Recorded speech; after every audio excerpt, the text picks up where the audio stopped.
मैं बताऊँ खास करके इसमें जो हमारी विशेषताएँ हैं उसमें 84 पिलर हमने इसमें दिया है। 84 खंबे का मंदिर है। 84 खंबे का तात्पर्य यह है कि हम लोग 84 लग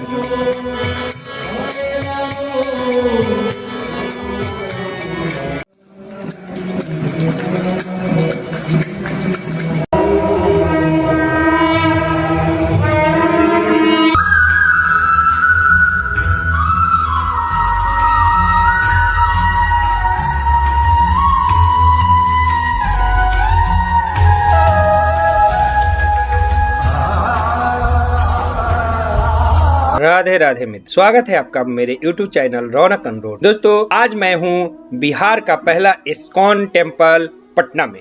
तो दोस्तों चलिए मैं इस्कॉन टेम्पल की भव्यता दिखाता हूँ आपको। सच में मित्रों बहुत ही अद्भुत है ये, और मैं आज आपको इस अद्भुत मंदिर का संपूर्ण जानकारी दूंगा और यहाँ से स्वामी जी से जो मेरी बात हुई, जो उन्होंने बताया, वो सारी चीजें मैं आपको बताऊंगा। मित्रों, कुछ ऐसे रहस्य हैं जो मुझे स्वामी जी ने बताया, वो मैं आपको आज बताऊंगा। बंधुओं, हम पहुंच चुके हैं मंदिर के गेट पे और यहाँ से हमारी एंट्री होगी और एंट्री करने के बाद हम आगे बढ़ेंगे।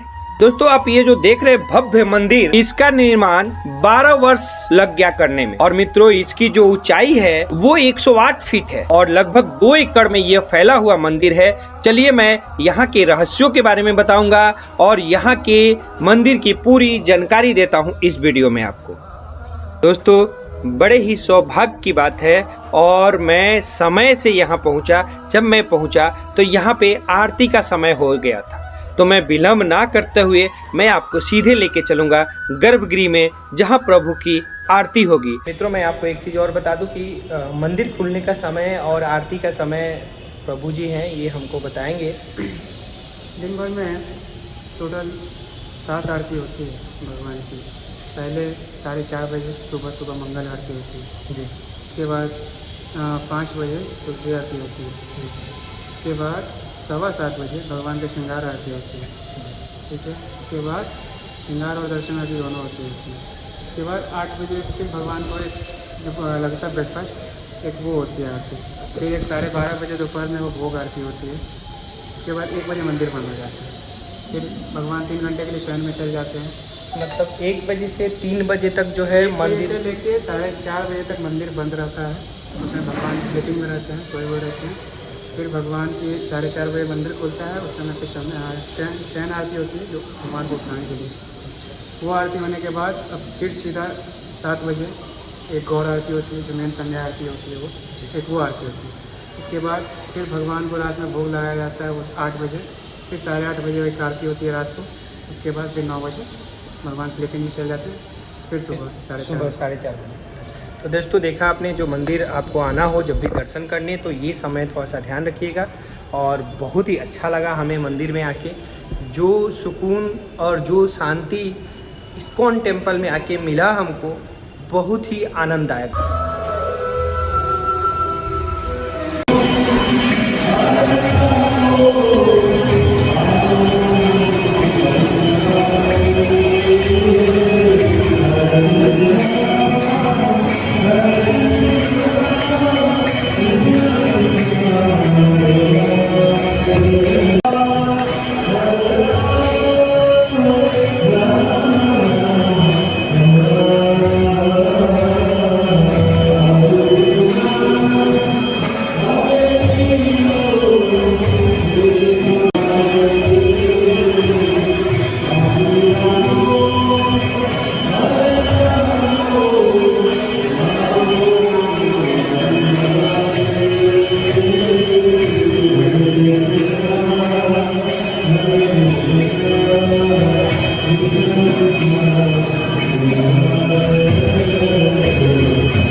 अब आरती घुमाई जाएगी सभी लोगों में।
दोस्तों आरती होने के बाद अब हम चलेंगे, स्वामी जी से मिलेंगे और स्वामी जी कुछ बताएंगे, उनसे बातचीत करेंगे हम लोग। तब तक मैं कुछ छवि आपको दिखाता हूँ जो मंदिर में बिल्कुल जीवंत रूप में प्रस्तुत की गई है।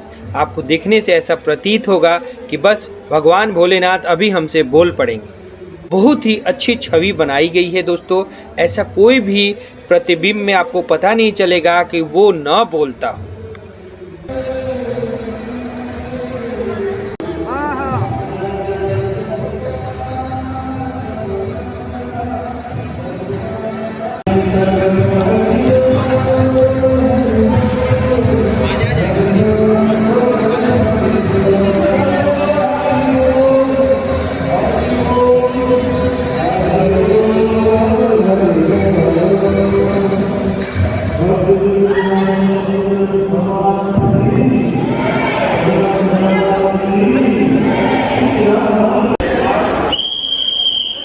आरती कीर्तन के बाद भोग लगा प्रभु को और उसके बाद देखिए पट बंद हो गया।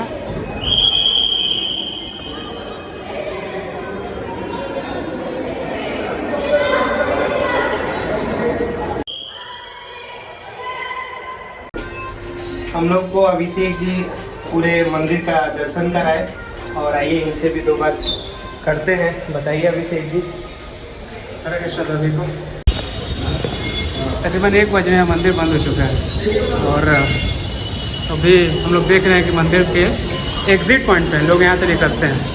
ठीक है, बिहार में होने वाली सारी घटनाएं जो भी धार्मिक रूप से हुई हैं, ठीक है, चाहे श्री राम का आना हो यहाँ पे हो या सीता जी का जन्म हो, सीतामढ़ी हुआ है यहाँ पे। ठीक है, ये भगवान ये राजा जनक है जो सीतामढ़ी में जनकपुर में वो हल जोत रहे थे। हल जोतते ही जब माता सीता का उत्पत्ति हुआ, जब माता सीता प्रकट हुई थी।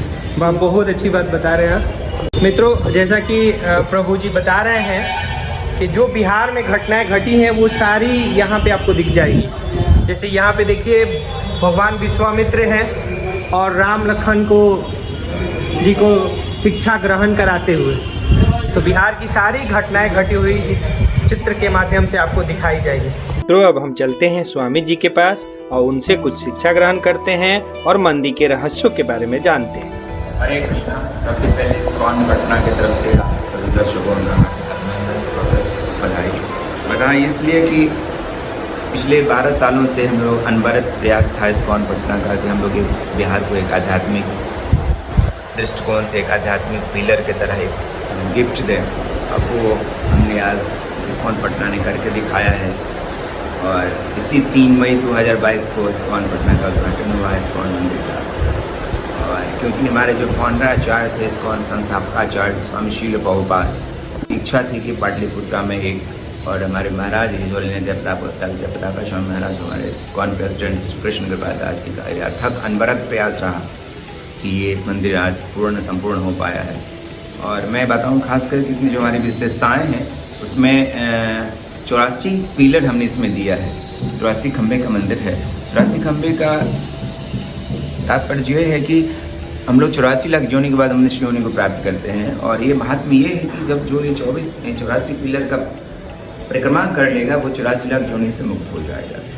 दूसरा, हमने ऑडिटोरियम बनाया है जिसमें कि 700 लोगों को बैठने की क्षमता है। जो हमारा जो कल्चरल प्रोग्राम्स होंगे, हमारे सांस्कृतिक कार्यक्रम होंगे, वो हमारे ऑडिटोरियम में ही होंगे। फिर हमने एक मल्टीपर्पज़ हॉल बनाया है जिसमें 1000 लोग एक साथ बैठ कर प्रसाद खा सकते हैं। फिर मंदिर हमने भविष्य के जनसंख्या के दृष्टिकोण रखते हुए हम लोगों ने अपना एक बड़ा मंदिर बनाया है जो 10 साल बाद भी पटना की जनसंख्या अगर बढ़ती है या सीजन में भीड़ बढ़ता है तो उसको हम लोग कंट्रोल कर सकें। और हमने टेक्नोलॉजी का भी पूरा ख्याल रखा, वाईफाई का, और हमने रैंप 3-4 रैंप बनाए जो व्हीलचेयर दिव्यांग लोगों को आने के किस तरह का परेशानी हो उसके लिए भी हम लोगों ने पूरी व्यवस्था किया है। फिर हमने 70 कमरे का लाइफ मेंबर का गेस्ट हाउस बनाया है, संत निवास बनाया है। जो हमारे भक्त जन बाहर से आते हैं तो उनको ठहरने में किसी तरह का परेशानी दिक्कत नहीं हो उसके लिए हमने गेस्ट हाउस भी बनाया है। तो इस तरह से हमारे पूर्ण मंदिर है और ये बहुत ही अद्भुत बना है। और मैं सभी बिहार वासियों से, खासकर आपको चैनल के दर्शकों को मैं जरूर आमंत्रण करूँगा कि वो आएँ। और क्योंकि कली काल में हम लोग कष्ट में क्यों हैं, सभी लोग कष्ट में हैं क्योंकि अशाश्वत है। कली काल जो अशाश्वत है तो इसमें हम सिर्फ शाश्वत से संबंध बनाएं, कृष्ण से संबंध बनाएं और अपना जीवन सफल बनाएं। इसके लिए हम सबको आह्वान भी करते हैं कि आप लोग आएँ इस्कॉन पटना, दर्शन करें, भगवान से संबंध स्थापित करें और अपना जीवन धन्य करें। हरे कृष्णा। नंद गोपाल दास, प्रवक्ता इस्कॉन पटना। दोस्तों हम बहुत भाग्यशाली हैं ऑब्वियस, इस बात को मैं भी मानता हूँ कि हम लोग को जब इस्कॉन आए थे 3 महीने बाद रात को मिला था। तो हम लोग को राजभोग प्रसाद ग्रहण करने का मौका मिला और मैं कोटि कोटि धन्यवाद दूंगा प्रभु जी को, जिन्होंने हमें इस लायक समझा और हमें प्रसाद ग्रहण कराया। दोस्तों बिहार के लिए ये गौरव की बात है कि हमारे पटना पाटलिपुत्रा में, जो कि पहले भारतवर्ष की राजधानी या पूरे विश्व की राजधानी हुआ करती थी, यहाँ पे इस्कॉन टेम्पल बनाया गया है। बहुत ही खूबसूरत और बहुत ही मनोरम। दोस्तों तो एक बार जरूर इस्कॉन टेम्पल आइए, सुकून और शांति मिलेगी यहाँ। तो मित्रों, आपको जब भी मौका मिले एक बार जरूर मंदिर आइए और प्रभु श्री राम, भगवान बांके बिहारी के साथ राधे कृष्ण का दर्शन कीजिए और यहाँ पे जो पुण्य फल मिलता है उसका आनंद लीजिए। राधे राधे मित्रों।